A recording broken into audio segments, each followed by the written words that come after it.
Yes. I'd like to thank Jim Thornton for sort of pioneering. I'm a doctor as well. I'm a different kind of doctor. I'm a medical physicist, and I don't know how many people know, but physics is used in medicine quite a lot. So before I became a medical physicist, I was a physicist. I worked for 10 years in sort of pure research, and then I went to work for the health service, and I've worked in the health service. I worked in the health service. I've worked in academia. I've worked in industry. I think I've done 32 years in healthcare. My wife is over there, is very modest. She's done 37 years in the health service. And I have a daughter who is a mental health nurse. And the things that they have to put up with in their career. I'll just give you one story that happened to my wife last year. She was out on the road picking up medicines for one of her patients.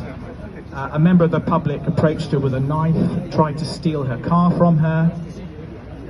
What went through her mind was, I cannot let this person take my car because it's got NHS equipment in the back and it's got NHS notes in the back. So she drove off. Instead of giving him the car, she drove away with the door open, this guy chasing after her with the knife. That's the sort of thing nurses have to put up with in their course of their working life. We've got two wonderful children. Both of them were saved by the NHS, by the dedication of the staff in the NHS. It was a very close thing. My wife nearly died, nearly bled to death after the first birth.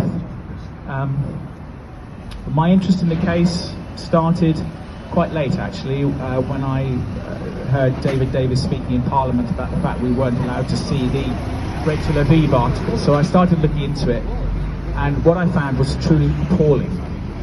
It was quite clear that this was some sort of grievance that got out of hand between the doctors and the nurses.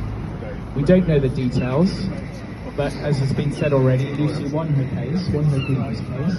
Not satisfied with that, the two doctors then went to the police, and the rest is history. If we use the same standard of data analysis in science, in medical research that was used in the trial, then millions of people would die because medicines wouldn't work properly. Imagine you run a clinical trial where you throw away all the cases where the patient didn't respond to the medication, and you're just left with those where they appeared to respond. That's what was done with the evidence against Lucy Letby. It was cherry-picked. Just look at the so-called confession, where they cut out words, and you can still see this on the CPS website. You can still see where they've cut out words where she's saying, this is what they're accusing me of, and they called that a confession. It doesn't meet the standard of a confession in a clinical in a trial, but they were able to insinuate that it did. I mean, there are so many things that are appalling as we learn more about the trial. Why was she questioned about her underwear, for God's sake? What was that about? These are misogynistic tropes. Why was she attacked in that way in the court? It was to make her look guilty. It was to soften up the jury, so that they had in their mind the idea that this person is a liar. Just follow the evidence. Just listen to the statisticians. I mean, I can name them all. We've got Richard Gill here today, but there are many others who have looked at the evidence. Why were 10 cases where they couldn't pin it on her ignored? 10 out of the 17. What happened there? Why isn't this inquiry looking into that? Why is this inquiry not looking into the fact that the neonatal death rate in the UK is 50% higher than it is in Sweden? Why aren't they looking at that?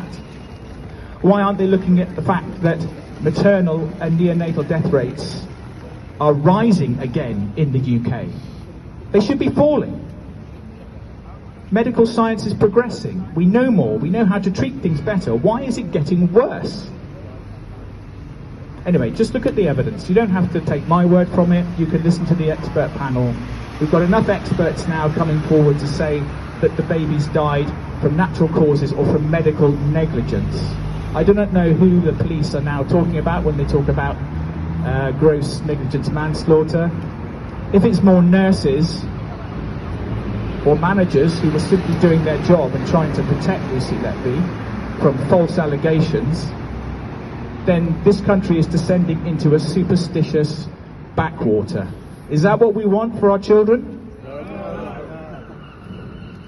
Anyway, I'm probably going to get into big trouble for saying these things, but I'm still a registered healthcare professional, but I think we all need to wake up to what's gone on here. We don't want judges and lawyers deciding things just based on their own arbitrary and arcane and medieval rules. We want the truth and we want justice. And that's all I've got to say. Thank you.